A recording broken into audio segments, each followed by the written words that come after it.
आता 2026च्या नगरपालिकेच्या इलेक्शन मध्ये आमचे 11 नगरसेवक निवडून आले. त्यांची मोठ्या प्रमाणात आले. सत्ता एक साईड झाली. आम्ही कोपरगाव नगरपालिकेच्या मीटिंग मध्ये पहिल्या मीटिंग मध्ये गेलो. त्या मीटिंग पासून त्यांनी सुरुवात अशी केली का कुठल्याही कामात म्हणजे कुठल्याही मीटिंग मध्ये त्यांनी आम्हाला काही रिस्पॉन्स दिला नाही. स्टार्टच्या मीटिंग मध्ये त्यांनी आमचे काही विषय न ऐकता राष्ट्रगीत चालू करून टाकलं आणि आम्हाला थांबून दिलं. काही बोलायचं चान्सच दिला नाही. त्यानंतर आताच मागची मीटिंग जी झाली त्या मीटिंग मध्ये विषय चालू असताना काही पत्रकार बांधव तिथं आले. त्या पत्रकार बांधवांना त्यांनी अक्षरशः बाहेर काढायला लावलं सगळ्यांना. हे पत्रकारांचा अपमान आहे. पत्रकार हा आपल्या देशाचा चौथा स्तंभ आहे. पत्रकारांना बाहेर काढताना आमचे सर्व नगरसेवक मी स्वतः पत्रकारांना बसू द्या असं त्यांना सांगितलं.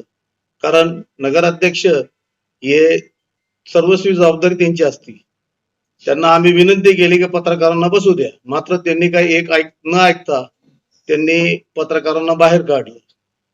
कारण पत्रकार जर जे छापतील किंवा जे काही तिथल्या गोष्टी ते जनतेपर्यंत यायला पाहिजे.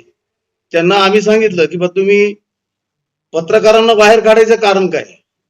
आम्ही जी चर्चा करतोय, आम्ही जे गावाच्या विकासाबद्दल बोलतोय ते जनतेपर्यंत यायला पाहिजे. त्यांनी या पत्रकारांना बाहेर काढलं. आम्हाला असं वाटलं की दाल में कुछ काला आहे. त्यांच्या मनात काही वेगळे असेल. कारण आम्ही काम करायसाठी जनतेसाठी तिथे निवडून आलेलो आहे. आम्हाला जनतेचे कामं करायचे आहे आणि आमचे जे नेते आहे आमदार आशुतोष दादा काळे यांनी सांगितलेलं आहे विकास कामांमध्ये कुठेही अडथळा आणायचा नाही. विकास कामासाठी त्यांच्या सोबत राहायचं. आम्ही त्यांना संपूर्ण त्यांचा पाठिंबा पहिल्या दिवशी जाहीर करून टाकलेला आहे. मात्र ते त्यांच्या मनात काळ आहे. ते ज्यावेळेस काम करतात ज्यावेळेस तिथं आम्ही चर्चा करतो तर ते म्हणजे एक साईड ते एकच बाजू मांडत असतात. म्हणजे जे आमचे विरोधक असतील किंवा ज्या वार्डामध्ये 2-2 नगरसेवक निवडून आले असतील जिथं एक त्यांचा एक आमचा आला असेल त्या ठिकाणी कामं अजिबात होत नाही. त्यांच्या नगरसेवकांना मोठ्या प्रमाणात रिस्पॉन्स देतात. आमचे साधे छोटे छोटे लाईटचे बल्ब लावायचे असत किंवा ढापे लावायचे असेल ते आम्ही जेव्हा सांगतो तेव्हा ते शिल्लक नाही. सांगतो करतो आणि त्यानंतर मग त्यांचं जे नगरसेवक असतात ते काम आम्ही मागणी केलेले काम त्यांच्या नगरसेवकांच्या हस्ते करून घेतात. याचा अर्थ असं की संपूर्ण जे एक साईड वन साईड चालू आहे. तर माझी अशी विनंती आहे आपल्या माध्यमातून की नगराध्यक्षांनी व त्यांच्या सर्व नगरसेवकांनी एक विचार करायला पाहिजे. आपण गावाच्या विकासासाठी निवडून आलो आणि गावाचा विकास जर करायचा असेल तर दोघांनी एक सोबत राहायला पाहिजे.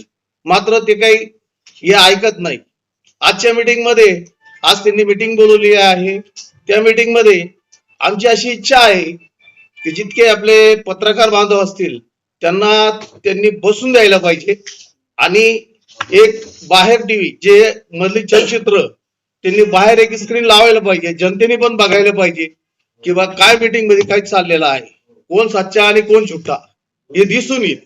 त्यासाठी पत्रकारांना देखील मध्ये बसू द्यायला पाहिजे आणि एक बाहेर टीव्ही लावून चलचित्र लावून दाखवून जनतेला दिसू द्या की मीटिंग मध्ये काय प्रकार चालू आहे. तर माझी अशी या माध्यमातून एक विनंती आहे.